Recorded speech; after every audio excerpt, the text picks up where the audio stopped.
everybody, how are you doing? I hope that I find you all very well indeed. It's lovely to see you all again, and thank you ever so much for popping over just to check out what I made for the family meals this week. Or if you're new, a warm welcome to you also. This is What's for Tea, and this is just the part of the week, like I said, that I show you what I made for the family meals, or what we had for the family meals during the week. Usually start off on Monday all the way through till today, which is Sunday.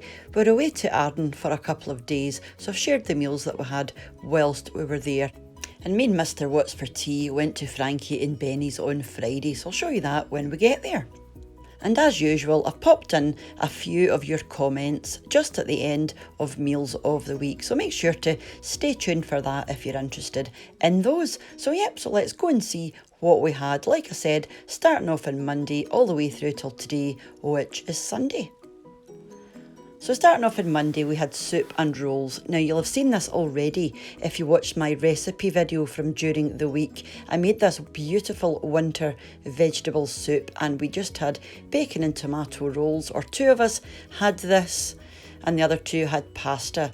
So I just quickly put together a penny pasta with tomato and garlic and onion, olive oil. There's basil in there, loads of stuff with some garlic bread and some pasta seasoning over the top. And finished off with a wee bit of cheddar, and I'll leave the recipe for the soup down below. The Tuesday we went away to Arden just for a couple of nights. It was just me and Mr. What's for Tea, and we ate in a place called the Douglas. So I had, it was like macaroni, cauliflower, cheese saucy type thing with chips and salad, and Mr. What's for Tea had the fish and chips. And I just thought I'd give you a quick wee look at the menu. They had quite a good menu actually, quite varied.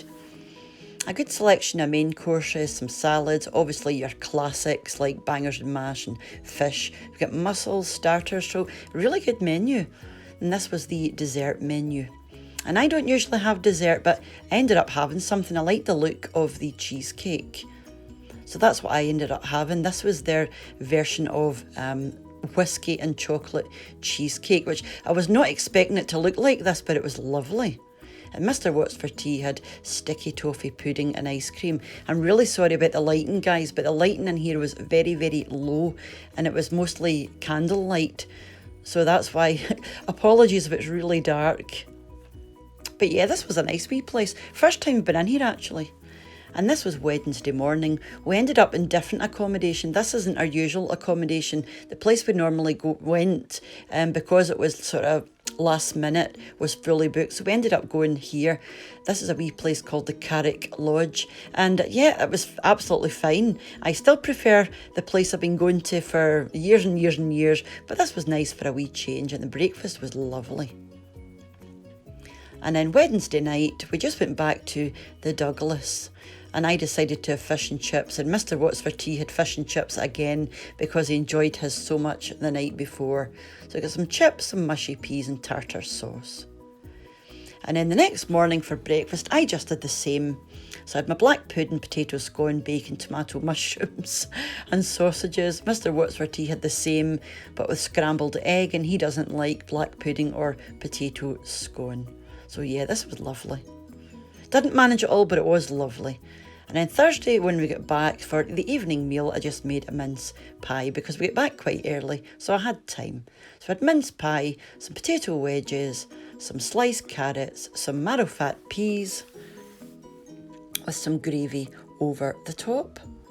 And this was just an instant type gravy, but it was lovely. And moving on to Friday, like I said, me and Mr. What's for Tea went to the cinema, and we went to Frankie and Benny's first. Frankie and Benny's is just a sort of American-Italian sort of fast food diner type place. They do a lot of burgers and pasta and pizza, that kind of thing. Just very informal, laid back, lovely. So I ended up having a burger. It was a double burger with bacon and some Cajun cheese fries, and I think it was around about £17 because I think it's an extra £3 to upgrade to cheese fries. Mr. What's for Tea had pizza and chips, and then I don't normally have pudding. I don't know what's getting into me recently, but we both went for this new lemon meringue bomb that looked fab, and I've never seen that in the menu before, so we both ended up having that. But again, they've got quite a good, you know, selection for sweets as well. So this was the lemon meringue bomb here. So it's basically a meringue shell, and inside you've got some vanilla ice cream and lemon curd, and it was really nice. I only had half of mine because I found it very sweet, but Mr. Watts for Tea polished mine's off for me. Then moving on to yesterday, again, you'll have seen this already if you watched my recipe. This was my lasagna al forno recipe. We just had that with some salad and garlic bread, and guys, this was wonderful. And again, I'll leave the recipe linked down below just in case you missed it, or if you want to see it. It's wonderful. And moving on to today, and I just made a very simple bangers mash. So I had some pork sausages, some mashed potato, some garden peas, and some onion gravy. And this was lovely because it's quite cold today, so it was a nice wee warmer, that one. So this is just a few of your comments from during the week in my last couple of videos. Ted Skittle has said, blimey, good luck with the postage to USA. I bought less than a tenner's worth of chocolate to send to my family last Christmas. It was over £17 postage. Yeah, I think I'm probably it's going to be quite pricey to send the box that I'm sending. The box that I'm sending is going to be a Degusta box. So it's quite a big box, but it is just a one-off. So it's not something I'm planning on doing all the time, so hopefully it's not too expensive, but I'm looking forward to getting my box, of course, as well. Sarah has written, never heard of Cullen Skink, can't say this, the name makes it sound too appealing though. Well, yeah, I completely understand what you mean. Cullen Skink, Cullen is a town in Scotland, and the skink is it's a very Scottish word for knuckle or shin or like a chunk, and I think that just refers to the chunky nature of the soup. It's basically cream, potato, leek, onions, and it's a smoked haddock, and it's absolutely beautiful. I've got a recipe for this which you can see there, and I'll link that down below as well. It's a must try and one of my favourite soups. It's not, you know, it's not overly fishy or anything, it's just lovely and smoky and creamy. So yeah, I'll link that down below in case you want to check it out. Highly recommended. So thanks for your comment. The next comment is from YouTube Candy, and they've written, it's so funny to see Christmas stuff out in the stores already. You know, it really was. I was amazed. And they're referring to, I'll insert a wee clip here. It was one of the items that I've actually picked to send in my box swap to the States, because the lady had asked for a curly whirly and different bits of chocolate. So I seen that, and I quite liked the Christmas sort of festive packaging, so I decided to pick that up, and it was only 89p, but yeah, I was amazed. That's the stuff starting to come through now. There are bits here and there, but I love Christmas. It's my favourite time of the year, so I say bring it on. Thanks for your comment. Next comment is from Danny Mitchell, and he said, or she said, go to bed lol, it's 9 p.m. in Canada, nice haul.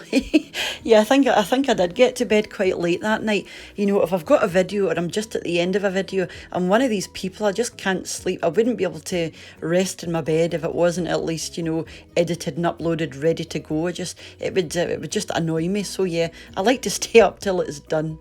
So thanks very much for your comment. That made me laugh. The next comment is from Carol Winstead, and she's written, looks lovely. Are the lentils supposed to be soaked overnight like dried beans?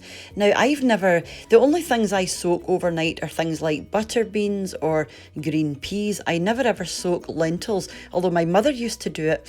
But I tend just to add lentils to things like soup, and I just don't find that I need to soak lentils. So let me know down below, does anybody else soak their lentils before they add them into soup, or is it just me? Like I said, I just never feel as though, I mean, they always work out fine. They're always lovely and soft. They're never hard. Mind you, I don't add a great deal of lentils. So maybe if I was adding tons of lentils, I would have to do that. But no, I never do. But thank you very much for your comment, Carol. Lovely to see you. The next comment is from Tatiman Nemeth, I think. Well, you've inspired me. Heading to Morrison's now for the ingredients. Why do all your sandwiches look so good? Open a cafe and I'll be there. Well, you know what? I'd absolutely love a cafe. It was going to be a toss-up between a cafe and a guest house or B&B type place, which we're going to have one day. So it was between the two. So unfortunately, the cafe lost, but I would love a cafe. So thank you very much for your comment.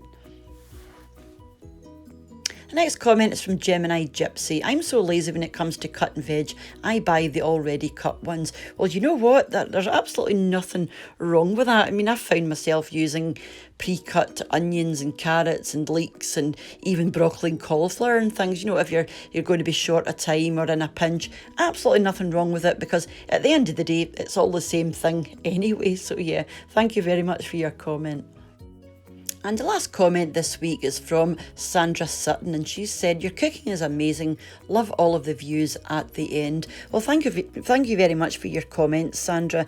It's lovely to see it, and thank you for taking the time to comment. You know, I do like to try and add in wee bits at the end, or places I've been, or, you know, if I'm out and around, I like to try and whip the camera out, because I appreciate that a lot of you do love the country that I'm in, and unfortunately might never get the chance to come over and see it in person for yourself. So I do like to try and, you know, show you wee bits and bobs, because I'm very interested in that kind of thing myself, and I always appreciate when people do that. And it makes it a wee bit different as well, and it makes it, you know, not just about cooking, or, you know, because it is a lot of Scottish cooking, Scottish recipes. I'm obviously Scottish, so I do like to pop in a wee bit of my country as well. So I'm glad you're appreciating that.